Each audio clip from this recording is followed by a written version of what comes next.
Kashmir, satu kata yang menjadi titik api dari pecahnya konflik India dan Pakistan. Bukan hanya saat konflik pada bulan April-Mei tahun 2025 lalu, tapi bahkan dari puluhan tahun sebelumnya. Tepat setelah kedua negara ini melakukan pembagian wilayah dan merdeka. Sebagai titik masalah, sebenarnya apa yang ada di wilayah Kashmir yang membuat kedua negara tersebut rebutan hingga sekarang? Daya tarik macam apa yang membuat baik India maupun Pakistan enggan mengalah tentang wilayah Kashmir? Lebih dalam tentang Kashmir, wilayah ini memiliki sumber daya alam yang sangat bagus. Terutama dari segi sumber daya air yang menguntungkan apabila salah satu dari dua negara ini bisa menguasai Kashmir sepenuhnya. Ada banyak sungai-sungai besar yang melintas di Kashmir dan dapat dimanfaatkan untuk irigasi, aliran listrik serta kebutuhan sumber air pada masyarakat. Menguasai Kashmir sepenuhnya berarti dapat mengontrol sumber air, sehingga inilah yang membuat India dan Pakistan keuh-keuh untuk terus menjadikan Kashmir sebagai sengketa. Ini juga dimanfaatkan oleh India ketika konflik bulan April-Mei 2025 lalu. Negara tersebut menguasai 55% wilayah Kashmir, jauh lebih banyak dibanding kekuasaan Pakistan atas Kashmir yang cuma sekitar 30%. Kekuasaan itu dimanfaatkan oleh India untuk menangguhkan perjanjian Indus Waters Treaty. Artinya India bisa mengatur aliran air ke Pakistan karena mereka memegang kendali terhadap hulu sungai dan beberapa bendungan. Tentu, ini jadi ancaman yang membuat Pakistan panik. Sebab jika itu terjadi, maka perairan di Pakistan akan terganggu. अगर ये पानी इधर आएगा तो गंदम भी होएगी, हमारे लिए भी आसानियाँ पैदा होंगी. अगर पानी नहीं मिलेगा तो हमारे लिए बहुत मुश्किल है, तो जानवरों के लिए भी गंदम भी निकास्ट होगी, फिर हम क्या करेंगे? India dapat mengatur waktu, aliran air, walau bukan berarti menghentikannya secara total. Ini bisa mempengaruhi hasil panen dan membuat petani di Pakistan merasa kesulitan. Selain itu, Kashmir juga dianugerahi dengan hutan dan kayu berkualitas serta tanah yang subur. Karena itu, wilayah Kashmir dapat ditanami oleh banyak hal seperti buah-buahan, beras, kenari, bahkan saffron yang mempunyai nilai jual tinggi. Tapi apa cuma itu yang menarik dari Kashmir? Tentu tidak. Karena hal lain yang menarik dari titik api konflik India dan Pakistan ini terletak pada letaknya yang amat strategis. Bayangkan Kashmir sebagai satu titik persimpangan saat kita melihat peta. Wilayah itu dekat dengan India, Pakistan, Tiongkok, dan juga Afghanistan. Ini menjadikan Kashmir semacam pos jaga yang berada di tengah-tengah, semacam benteng supaya satu negara tidak melintasi negara lain dengan mudah. Kalau India berhasil memegang penuh kuasa atas Kashmir, maka mereka bisa mengawasi Pakistan serta Tiongkok. Tapi kalau Pakistan yang pegang, itu artinya kemudahan untuk kerjasama dengan Tiongkok ada di depan mata. Sebab baik Pakistan dan Tiongkok memang punya proyek SAPEC atau China-Pakistan Economic Corridor, di mana keduanya bekerja sama membuat jalur dagang mulai dari rel kereta, pelabuhan, dan lain-lain. Hubungannya dengan Kashmir jadi sangat penting, karena jalur SIPEC tersebut melintasi daerah dekat situ. Selain itu semua, Kashmir juga punya potensi dari segi budaya dan ekonomi. Banyak yang bilang kalau wilayah ini seperti surga di bumi. Kashmir, sebuah wilayah yang memiliki keindahan alam yang memukau dan geografi yang beragam.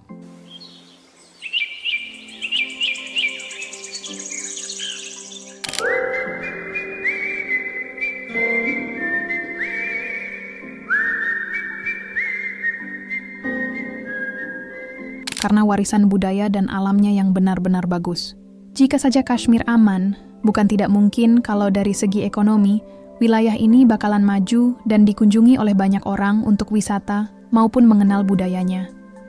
Bahkan dari sisi militer, Kashmir ini juga punya pegunungan Himalaya dan Karakoram yang unggul dalam hal pertahanan. Ada juga Siachen Glacier atau gletser yang dikendalikan India, yang menjadikannya sebagai medan pertempuran tertinggi dengan nilai strategis. Terdapat pos-pos militer yang dikuasai India dan Pakistan di Kashmir, dengan ratusan ribu pasukan yang berada di garis kontrol. Bisa menguasai wilayah Kashmir berarti memiliki kesempatan dalam mendominasi posisi militer. Dalam konflik India dan Pakistan yang masih merebutkan Kashmir ini, alasannya juga dari sisi ego masing-masing. Katakanlah, Kashmir merupakan semacam trofi yang masyarakatnya sering dibawa-bawa dalam narasi politik keduanya. Kashmir yang dulu pernah diperintah oleh Maharaja Hindu, membuat India menganggap menguasai wilayah ini, sama dengan mengatakan pada dunia bahwa mereka menerima semua, kalangan bahkan dari agama manapun. Tapi karena kebanyakan masyarakat Kashmir merupakan orang Muslim, Pakistan juga tak mau kalah. Ini menjadikan Pakistan merasa bahwa mereka dengan Kashmir layaknya saudara. Tekanan masyarakat masing-masing juga menjadi pendorong kepada pemerintahan untuk tidak melepaskan wilayah itu dengan mudah dan tetap menjadikannya titik api permusuhan eskalasi, dan Perang Dunia Ketiga permusuhan dua negara sudah memicu berbagai macam perang sejak tahun 1947, kemudian berlanjut di tahun 1965 dan pada tahun 1971. Mereka sama-sama sering tersulut yang akhirnya memicu perang dan korban dari kedua belah pihak. Kali ini yang tersulut lebih dulu adalah India, di mana serangan teroris Pahalgam yang menewaskan 26 wisatawan membuat negara itu menuduh Pakistan. Pikirnya, Pakistan terlibat dalam kelompok militan teroris tersebut, dan berakhirlah keduanya saling balas serangan. Beda dengan konflik sebelum-sebelumnya, kali ini dunia cukup khawatir dengan eskalasi yang terjadi. Sebab, India dan Pakistan tidak lagi sebagai negara yang lemah, keduanya kini sama-sama memiliki nuklir. Jadi, ada tekanan sedikit saja dari orang-orang yang berkepentingan. Itu semua bisa memicu potensi Perang Dunia Ketiga.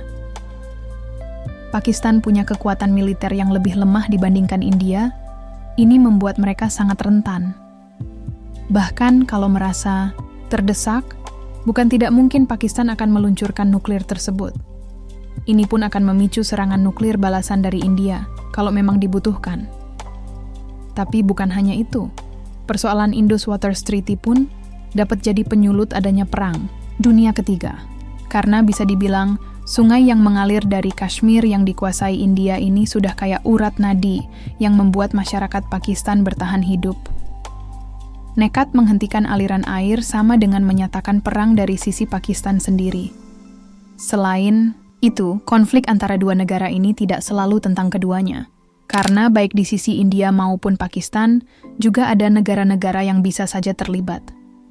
Contohnya seperti Tiongkok yang punya proyek SEPEC bersama Pakistan. Bisa jadi negara Tiongkok akan mendukung Pakistan sepenuhnya untuk melemahkan India. Tapi, dari sisi India juga tak main-main, karena India juga cukup dekat dengan pemerintah ASM. Dua negara tersebut punya kerjasama militer yang bisa jadi ASM akan mendukung India kalau sesuatu terjadi. Jadinya, konflik ini tidak cuma tentang India-Pakistan, tapi juga sejumlah negara yang terlibat. Dalam konflik April-Mei 2025, India-Pakistan saling serang dengan peralatan militer dan teknologi canggih.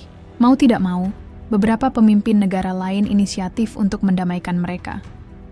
Seperti ASEAN yang membantu dalam proses mediasi, supaya ada gencatan senjata pada tanggal 10 Mei 2025. Sayangnya meski sudah ada keputusan itu, gencatan senjata ini sangatlah rapuh karena keduanya tidak berhenti saling menuduh adanya pelanggaran peraturan.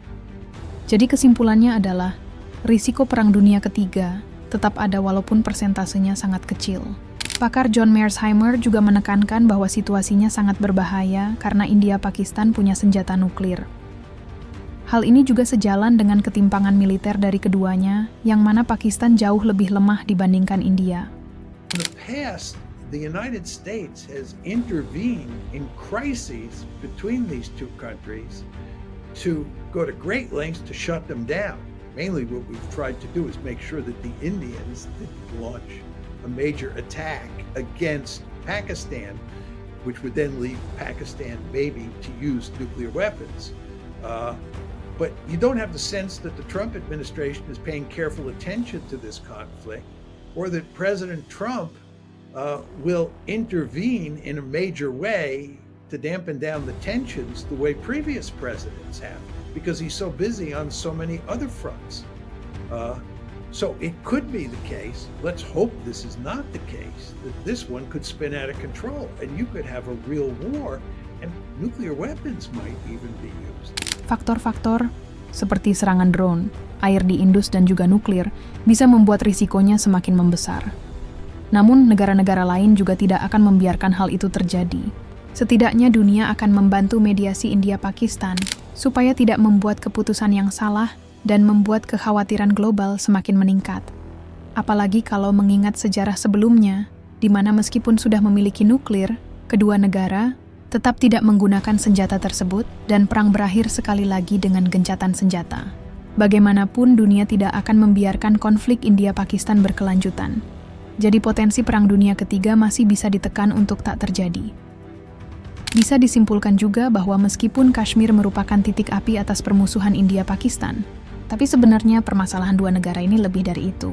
Mengalah tentang Kashmir sepertinya tidak ada dalam kamus dua negara tersebut. Karena itu artinya mengalah tentang banyak hal dari segi sumber daya, militer, hingga kekuasaan. Sehingga mau tidak mau Kashmir tetap berada dalam status sebelumnya. Garis kontrol akan tetap ada meskipun bentrok kecil di perbatasan bakalan terus terjadi. Hal ini sudah berlangsung sejak puluhan tahun sebelumnya, di mana lebih dari 3 kali perang yang terjadi tetap tak membuat India maupun Pakistan mau mengalah.